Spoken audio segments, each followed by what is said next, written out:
Good afternoon. Thanks for joining our webinar on mastering your pre-selection assessment, avoiding ERP regret and that 25% failure rate. Today we'll be unpacking why 25% of ERPs fail and how to mitigate that risk with an ERP assessment. We'll talk through how to align your ERP decision with your overall business strategy, and we'll be taking a system agnostic approach to overcoming system biases and lessons learned from real world client examples. We'll have a live Q&A at the end, but I encourage you to please post your questions and comments in the chat. We'll try to address them as we go along if possible, but we will have that time at the end to go through questions. A little bit about myself, Camilo Caballero. I'm a managing director out of our Embark Austin office. I've been consulting for almost 12 years. Started out my career at Deloitte doing global SAP implementations. Did that for about 5 years, and then later on transitioned to Alvarez and Marsal, joined their corporate performance improvement practice, focusing on technology integration, supply chain process improvement. I like to call it the healthy blend of having seen the knobs and dials turn behind the scenes and also aligning that with business strategy and business objectives. John, I'll let you introduce yourself. Yeah. Thanks, Camilo. So I'm John Wedding. I'm managing director also in our business transformation practice out of our Denver office. Over 25 years consulting experience, primarily with software implementations. So starting with traditional ERP implementations, and then several years managing Workday implementations and HR transformations. Okay. Awesome. Thanks, John. So who is Embark? So Embark is a traditional finance and advisory consulting firm comprised of primarily ex-Big Four consultants. We do everything in finance and accounting except for tax and audit. However, John and I represent our business transformation practice, which is very similar to what you would call core management consulting, strategy consulting, or technology consulting. Thank you all for joining. Looking forward to an awesome discussion. And John, so talk to us about why ERP assessments are overlooked but should not be ignored. Yeah, thanks, Camilo. So one of the main points we're trying to get across here is effectively the cost of doing nothing. So I'm going to talk a little bit about some of the risks and issues with not going through the due diligence or the ERP assessment. And ultimately, it's going to impact your organizational efficiency, potential budget, and just overall success of the implementation. So digging in a little bit and talking about some of the risks and how you can end up with the wrong ERP if you don't go through that diligence is not really taking the time and understanding where you're at, where you want to go, and how you want to grow with the system, and ensuring that the system you select aligns with your specific needs and the strategy of the organization. So highlighting some of the key issues. So as you're going through this process, there may be some inherent biases within your organization. So individuals may have experience with certain solutions, and they either like or dislike, and a lot of times that ends up swaying the decision around what ERP to select. Also, ERP sales folks are good at their jobs. So they're going to come in and they're going to be persuasive. And if a demo is really good, there may be some bias toward that particular solution when not digging in deeper and really understanding how that solution fits with your requirements. Again, your strategy as an organization could point you in the direction of selecting the wrong ERP. Another potential downfall is overinvestment. So there are a lot of different solutions out there, and you may end up with a solution where you have a lot of bells and whistles and a lot of additional functionality that potentially you'll never use. So in that situation, you're spending more on a solution than you really need to. So I'm really understanding, again, those requirements, how you want to address the gaps you have currently is going to be key in making sure that matches up with the solution functionality, so you're not spending money on functionality you don't need. And John, I actually have a good example of not getting the best fit or having been overinvested. I had a client who was a utility provider in the Southwest, a really small town. didn't have very many options for different vendors. So not a lot of economies of scale, volume discounts to be had there from perspective discounts and variety. But however, they had like the best of the best. They had SAP S/4HANA, they had Vim OpenText, they had Ariba, all in a big bang implementation. So in that example, they got more than what they needed when the very meat and potatoes of what they needed to do um, wasn't really put forth initially. So I like to give the example they got sold or bought a Cadillac when all they really needed was a Honda Civic to get from A to B. Yep, great example. And on the flip side, there also is an issue with just underinvesting. So you may be looking at an ERP, again, maybe biases are coming in or people know certain systems and they're myopic in their approach to what they want to solve and how they want to align their strategy, where they could potentially underinvest. So finding a solution where it's more of a niche solution that isn't going to provide that broad functionality that is going to enable the growth you're looking for and allow you to grow into the system and be able to match up with some of the requirements in all functions within the organization. So, like to now pass it back to you, Camilo. Yeah, Um, thanks, Sean. and can you talk about just the purpose of an ERP assessment and how that ties in with the business strategy? Sure. So the first piece into understanding the real value of an ERP assessment is knowing what triggers to look for. How to identify the need for an assessment. The first trigger is, do you know what your business needs and have you identified your business objectives, right? So what is your strategy plan ultimately? Is it to go public? Is it to grow inorganically through mergers and acquisitions? Do you have financial goals for profit margin, top line revenue, etc.? Are you looking to incorporate business intelligence, automation, AI into your stack? Or do you simply need better reporting? Do you want data-driven decisions for that are originating from analytics and help facilitate what outcomes and desires align to your strategy? It could also be that there's a need for more cross-functional collaboration, which is very common. The need for transparency across different departments and having an ERP makes everything very tightly integrated across departments with data dependencies, transactional dependencies. It's not just finance and accounting. So now we're expanding the conversation outside the office of the CFO and talking to the COO, the CEO, end users, division leads, etc. Right? Because ERP is holistic and it impacts everybody. It's likely the biggest investment your organization will make and will have the biggest impact and therefore risk. Another trigger maybe is responding to growth and expansion, whether it's organic growth by sales, revenue, geographic expansion, or it's inorganic as well, having gone through a merger or an acquisition. It could also come through as a compliance and regulatory requirement as a trigger, right? Are you complying with SOX? Do you have segregation of duty pieces? Do you have to deal with governing bodies such as the FDA? So what oversight is there and what requirements are there that need to be filled that aren't being satisfied today? It could also be an obsolescence trigger, right? So technology obsolescence, do you have right cybersecurity, two-factor authentication? Is there an inherent risk with your current tool stack to be prone to outside invaders and ransomware, such as what we've seen in the news lately with the Ascension hack and Ticketmaster as well? So those are a few of the triggers that help identify the need for an ERP assessment. But John, now that we've kind of covered that, how can an organization recognize the need for external assistance coming in to help support? Yeah, thanks, Camilo. So some of the reasons why we have organizations come to us and why we work with organizations to go through an ERP assessment.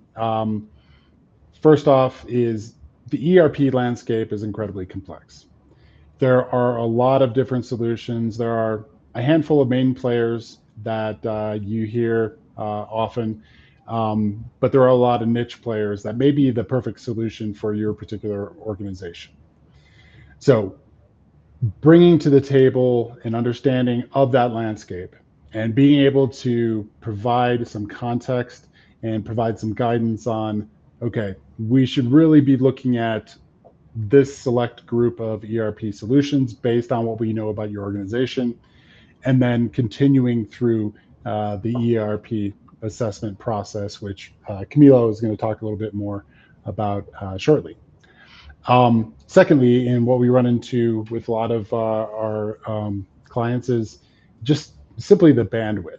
So having the ability to carve out time with your employees to work on a side project while they're doing their day jobs in order to go through a comprehensive ERP. We often talk about ERP implementations being incredibly complex and taxing on organizations and their employees. Similarly, going through the appropriate level of detail with an ERP assessment can be very taxing as well.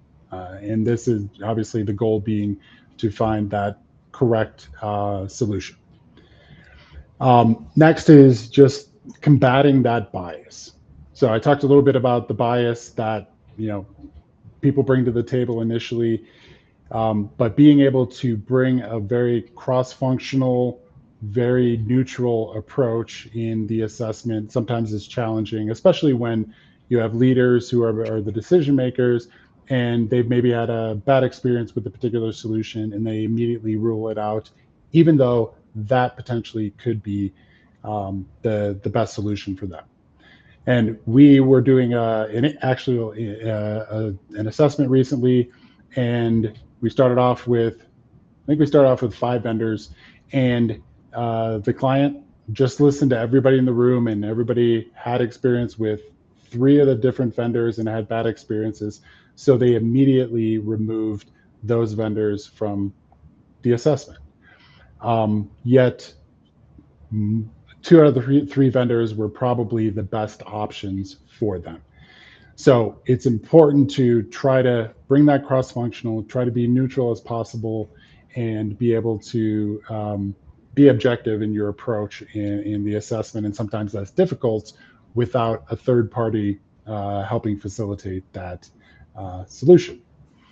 And then also another issue we see and why organizations look for support during ERP assessments is that when you're going through the process, you're meeting with the ERP solution or vendors, and also typically system implementers or partners of those ERP providers, and making sure that there's, again, that neutral third party that is bringing additional context and experience to the table to ensure that you're removing that bias and the entire process is as neutral and as objective as possible, so that when you see the outcome of the assessment, which is typically a scorecard, you're able to really see what the best solution is going to be based on many different factors, a prioritized list of criteria, requirements, strategy, etc. John, those are all really great points, and a few other things I want to add just from my experience on why bringing in an external third party can really help with the assessment phase is, it's leveraging industry experience and best practice, right? So a lot of folks in some organizations have been there 20 plus years in some cases, and so they've never seen anything done differently and only have a benchmark or a lens into what has always been done. So we bring that experience in. We've seen this process or this practice done in a similar industry and a similar client at a competitor perhaps, and it may be a point of contention or consideration for them with regards to the assessment as well. Secondly, also is mitigating bandwidth. So we talked about competing priorities with the internal team as well, them wearing an additional hat. So bringing in external folks that are exclusively and solely focused on the assessment itself can help mitigate the bandwidth challenges. And you bring in those full-time experts to really just focus on that one piece there. Thirdly, as you mentioned, you have that system implementer.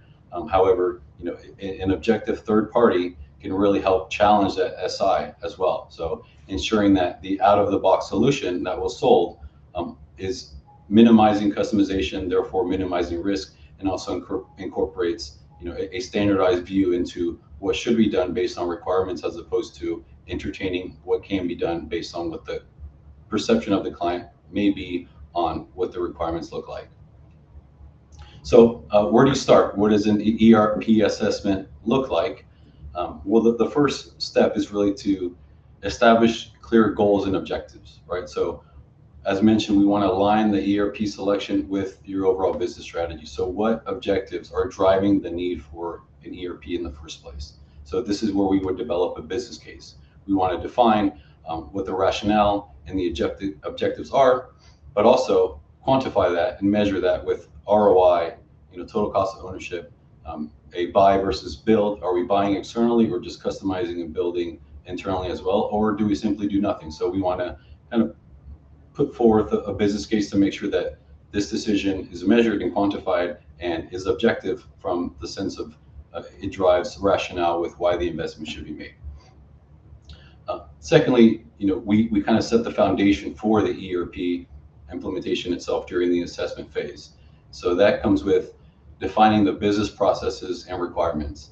And the best way that I like to put this is in the form of an analogy. So you don't show up to a BMW dealership and simply buy a car because it's a BMW, right? Because your neighbor has a BMW or that you heard that they were good cars.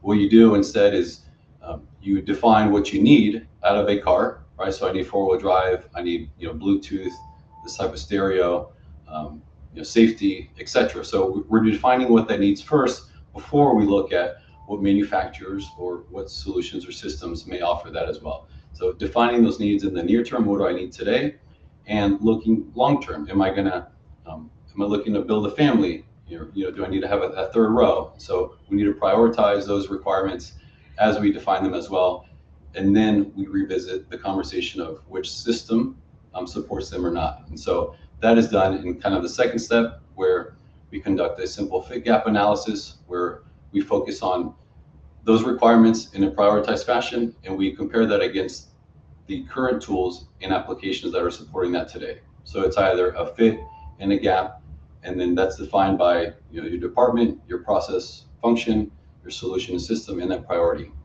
The end result being is that you now have a quantitative measurement and a summary across different dimensions to look at where do we need to focus most of our efforts to address gaps in this department, gaps across this solution, or gaps across these unique criteria for priority. Also, you want to identify metrics and key performance indicators, or KPIs. So hopefully those have already been defined today, but these metrics and KPIs are critical to define and measure up front, because they also serve as a benchmark to quantify and measure what stabilization looks like after the implementation. So how many POs are we creating today? What is our throughput time from requisition to purchase order? What is our outstanding aged payables, etc. So without knowing where you are today, you can't benchmark and know where you're starting from in order to really justify and understand what gains and opportunities there are with the solution in the future. So those are really the two critical steps on setting the foundation. There are, however, a few steps that a client can do proactively in order to prepare for an implementation prior to the assessment, right? So that one is data cleansing and governance, right? So you can go ahead and save on any consulting fees, right? And most clients don't do this. They wait until the implementation blueprint phase to start conducting this exercise. But you want to start cleansing your master data and transactional data. So this is often done, as mentioned, in parallel with the implementation by consultants. However, you want to have your team focus on this if possible, right? Do we have duplicate vendors, duplicate customers? Do we have open purchase orders? These are all data elements that get scoped into the conversion process before you go live, that add more complexity, more volume, and are thrown into the mix with the implementation timeline altogether. And if possible, establishing a data governance model on who manages the data, how is it created, who oversees the creation, the change of data altogether. And then the last piece in terms of an ERP assessment step is policies, procedures, roles, and responsibilities, right? So having something simple as a RACI, defined for roles and responsibilities across different departments is critical, especially on accountability and responsibility. What you're getting with a new ERP is additional integration of security-based roles and provisions. So what people could see and do before likely will not align to what they're able to do and process in the future. So having that defined, first off, having your procedures defined and stabilized all together really gives you a head start into the implementation, where the questions will be begged of what is the process today for you to do this, and what requirements do you have within this process in order to configure that into the solution. But similar to ERP vendors, there are many fish in the sea with respect to firms that can help with an assessment. So how can Embark specifically approach an assessment, and how can we help? Yeah, thanks, Camilo. So as Camilo said, and just like there are a lot of ERP solutions out there, there are a lot of consulting organizations that can help facilitate an ERP assessment or a software assessment. But one thing I'm going to highlight, which I mentioned earlier, is that just that objective approach. So coming in neutral and being able to really gather information, facilitate RFP and the demo process, and then provide them a readout where, again, they have the guidance to make the best decision possible for their ERP. And one thing that we do is we have a very structured approach in how we do this, which I just briefly walked through. And again, we come in neutral. We just want to make sure you select the best solution for your organization. Also, what we bring to the table is that, and Camilo touched on this earlier, is that an ERP solution can be much broader than just finance and accounting or just manufacturing. So we have clients that come to us and we have a discussion about, okay, we need to have everything integrated across the entire organization. So we are bringing to the table or looking at solutions that are going to provide them the best finance and accounting functionality, as well as functionality on the supply chain side. And given that Embark at its core is a finance and accounting consulting organization with business transformation practice, we have the ability to draw from resources and utilize that cross-functional knowledge as necessary during an assessment to make sure that the client gets that holistic view of how a particular solution is going to meet all their needs. Next is, so I mentioned we have a structured approach. So yes, we have a methodology. However, we understand that it doesn't always fit for everyone. So we are very flexible. We want to make sure that the approach is going to be what's best for your organization. If you just want to sit down and talk with 2 vendors and go through a process that way, that's great. If you want 5 vendors, great. We can help support that too. So we want to make sure that we're giving you the, we're helping you to go through this process the way you want to go through this process. And we have some guidelines as we go through it, but ultimately we want to make sure that the decision-making process is in your hands and that you're finding an ERP that not only meets your needs, but also exceeds your needs. And then Embark, we have one of the main tenets of our organization is hospitality. So that is ensuring that the employees' interests are put first, and we bring that to the table with our clients as well. So making sure that your interests are brought to the forefront, and we're focused on that throughout any of the projects that we do. So from tailoring the solution to just making sure that we are meeting all your needs throughout this process, and then thinking proactively ahead to meet your needs as well as we go through something like an ERP assessment or any other project. And then driving ownership and urgency. So we know full well that this isn't our ERP solution that's being selected. It is your solution that's being chosen. So we want to make sure as we're going through this process that we're partnering with you and that there's a feeling of ownership from the assessment all the way through the implementation and beyond. Ownership is one of the key issues that I've seen on these implementations, where at the end of it, they're still leaning on the implementer to support them, but we make sure that there's joint ownership as we go through and then transition at the appropriate point. Yeah, John, on the driving ownership and urgency as well, right?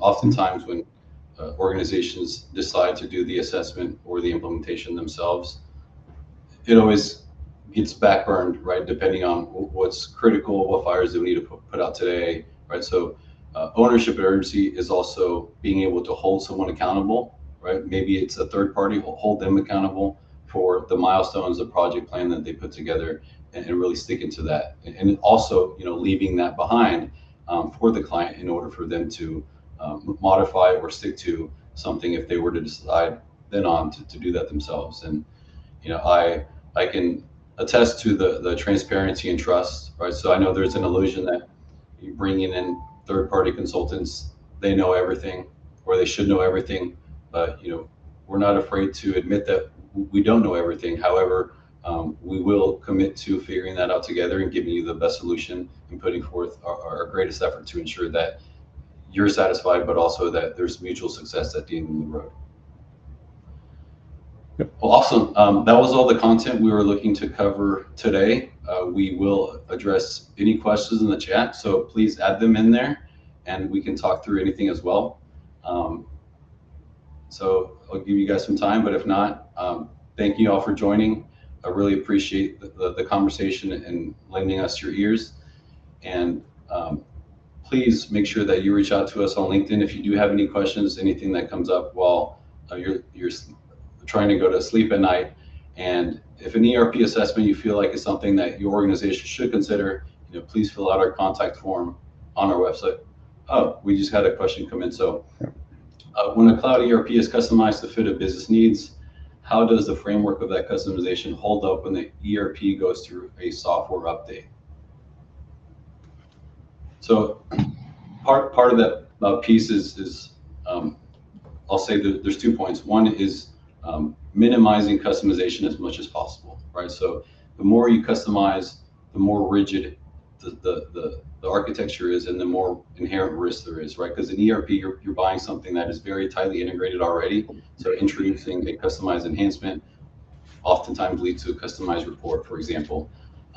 So that's an important consideration for the first piece before you get to that enhancement or upgrade, right? A good example is you have a SAP ECC instance and you're upgraded to SAP S/4HANA, right? So those customizations need to go through a revetting and almost additional development process.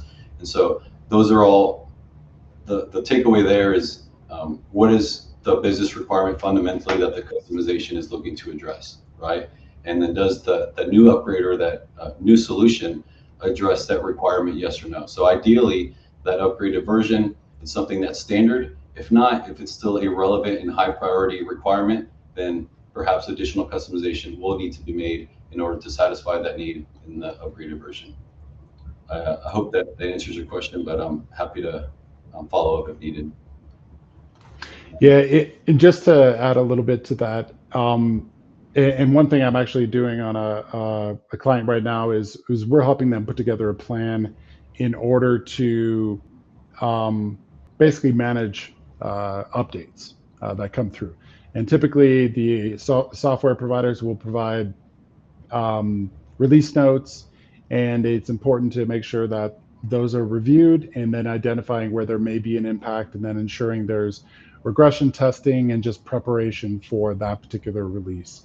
So that's something that we can absolutely do, is provide some structure around how that will be managed if you are managing it within your organization. If you have a third party that's helping support your solution after go live, then that's something that they should be bringing to the table to support release management in the future. Awesome. We had a second question come in. What is our experience with AEC or EPC companies? Yep. So I have some experience with construction engineering, going through an ERP implementation there. But that is a topic that we can take back to our network of cross-practice SMEs to see who has experience in that space as it relates to ERP assessment. So we can get back to you on that, Joanne, if that works. Yeah, and just in general, we have a real estate vertical as well as a energy vertical. That's right. Yes, thank you. Yeah, that support implementations, support finance and accounting work, etc. So, across the board, yeah, we definitely have those industries covered. Any additional questions? These have been great so far. Yep. Fantastic.